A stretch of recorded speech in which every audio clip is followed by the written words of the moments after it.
உன்னோட சமையல் பக்கம் இனியவர்களுக்கு வணக்கம்.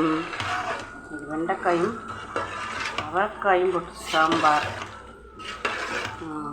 அப்புறம் கோவக்காய் வறுவல். அப்படியே எண்ணெயில் வெங்காயமும் கொஞ்சம் குழம்பு மிளகாய் போட்டு அப்படியே எண்ணெயிலே வதக்கி கரைச்சி கொஞ்சோண்டு இட்லி பொடி தூவி இறக்குவேன். நல்லாயிருக்கும்.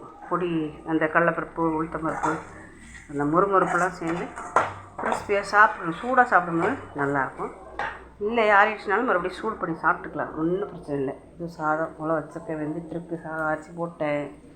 ஏற்கனவே ரைஸு கொஞ்சம் இருந்தது, அதை சூடு பண்ணி வச்சுருக்கேன்.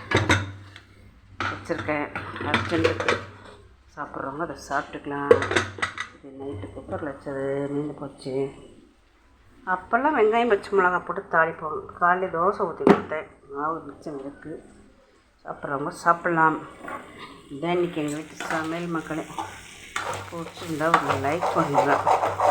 கொஞ்சம் அப்பப்போ எண்ணெயை ஊற்றி சிம்மில் வச்சுருந்தோம். ரொம்ப நேரம் வச்சுருந்தோம்னா மறுப்புன்னு நல்லாயிருக்கும் சாப்பிட்றதுக்கு. ஓகே, தேங்க்யூ மக்களே.